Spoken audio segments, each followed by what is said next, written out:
Can a simple telemetry analysis shake the foundations of an entire Formula One team? What if I told you that Charles Leclerc just revealed one of Ferrari's most worrying problems in years, and he discovered it when checking Hamilton's car?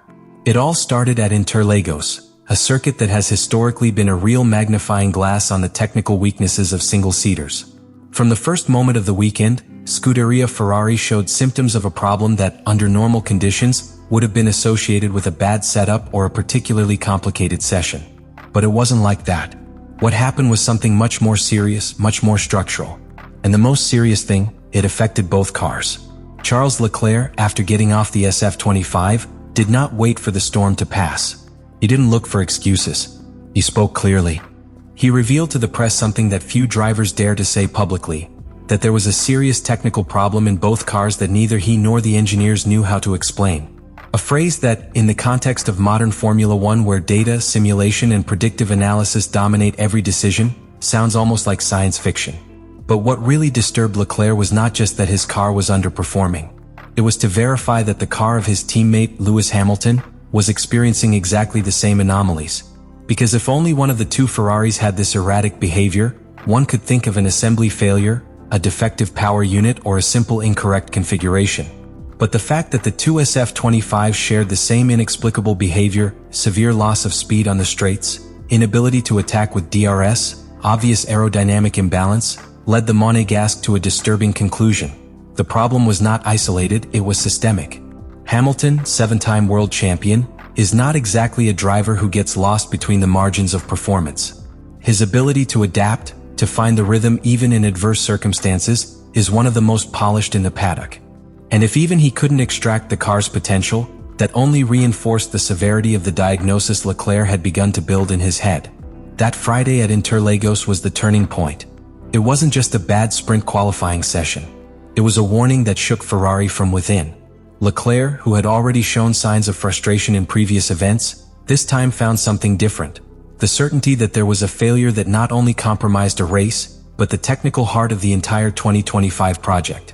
That realization, cold and painful, became even starker when the engineers confirmed that they did not have a clear answer to what was happening.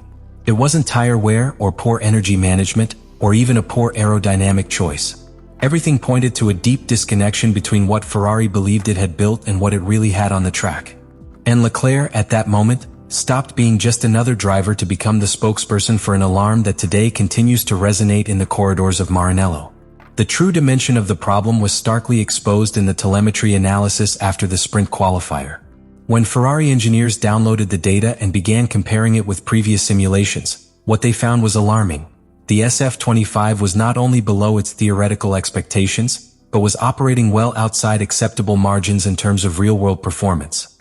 And the most disconcerting thing of all was that this loss of performance manifested itself especially on the straights, just where the unit's power and aerodynamic efficiency are supposed to make the difference in Ferrari's favor. The top speed deficit ranged between 8 and 12 km per hour compared to its main rivals, especially McLaren and Mercedes. But it was not a linear, constant loss easy to plot. This was an erratic drop, fluctuating depending on the point on the circuit, the power deployment mode, and when the DRS was activated. In simple words, the car seemed out of sync with its own performance map. A Ferrari that did not respond as it should even when the conditions were optimal. That speed deficit, under normal conditions, could be attributed to a conservative downforce strategy. But in this case, the data contradicted it. Ferrari did have more wing, which makes sense on an undulating circuit like Interlagos, but even considering that extra load, the loss of speed was much greater than the most pessimistic calculations predicted. There was something else. Something hidden that was stealing power or efficiency without leaving a direct clue to the main sensors. During the sprint race, this deficiency translated into one of the biggest strategic blockages that Ferrari can remember in recent times. Both drivers, Leclerc and Hamilton, were trapped behind cars with worse overall pace but with greater responsiveness on the straights. Not even the DRS could reduce that gap enough to allow overtaking. The most illustrative case was that of Leclerc with Fernando Alonso. The SF25 was clearly superior in the second and third sectors, but every time the Monegasque approached in the DRS zone, the car simply did not accelerate enough to complete the maneuver. Alonso, with an inferior car in terms of downforce, maintained the position lap after lap. This limitation was not only frustrating from a competitive point of view. It was strategically devastating. Ferrari could no longer plan its races based on undercuts or overcuts, nor could it capitalize on rivals' mistakes on the track. Any maneuver that required taking advantage of a straight line to overtake became impracticable.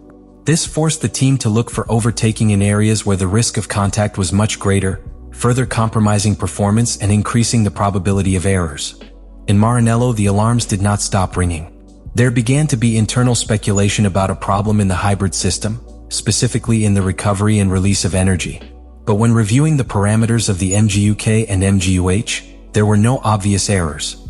The internal combustion engine delivered power within the expected margins. There were no thermal failures, nor signs of fuel flow limitations. The only thing that seemed dysfunctional was the way the entire system interacted under full throttle conditions. That led the engineers to a much more complex hypothesis, that the combination of chassis configuration, aerodynamics, and energy map was generating a systemic imbalance, a kind of technical bottleneck that could not be isolated with a simple setup change. This hypothesis, although plausible, is the worst possible scenario, because it implies that the problem is not solvable with quick adjustments within the weekend. It's a question of concept. And therein lies the root of Ferrari's technical desperation in Brazil. It's not just that the car doesn't perform. They just don't understand why. And when a Formula One team doesn't understand its own car, everything else, strategy, tire management, driver confidence, future evolution, starts to fall apart.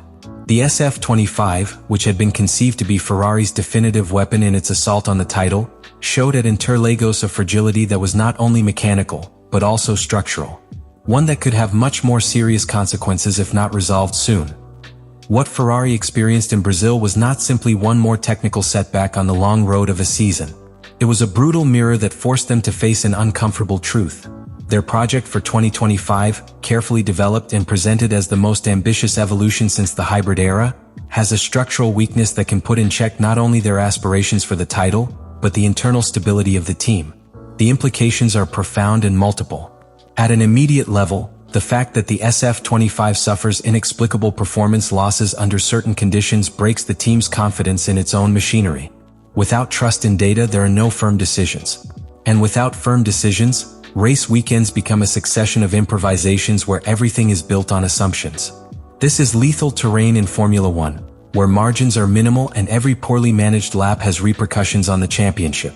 But beyond the operational impact, what happened at Interlagos raises fundamental questions about the viability of the SF25 design. This car was built under a philosophy of extreme efficiency, optimized to operate within a very narrow operating window, especially with regards to ride height. That risky bet from the beginning promised high returns on medium and high load circuits, with smooth asphalt and little undulation. But as soon as the calendar takes Ferrari to a track like the Brazilian one, where the car must raise its height to avoid bouncing off the asphalt, the entire technical scaffolding collapses. And these types of circuits are not an exception on the calendar.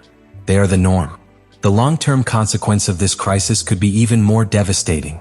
If Ferrari does not manage to correct course quickly, the constructors' title will inevitably slip away. And even more, pilots could begin to evaluate their future based on promises that were not kept. A season that began with enthusiasm and high expectations could end up becoming another chapter of frustration. In a sport where tenths of a second dictate glory or failure, the SF25 is beginning to write a story that could end up as a warning to all teams that dare to push the limits of design without room for adaptation. Brazil wasn't just a bad weekend. It was a turning point. And for Ferrari, the clock is already ticking. Let me know in the comments what you think about all this.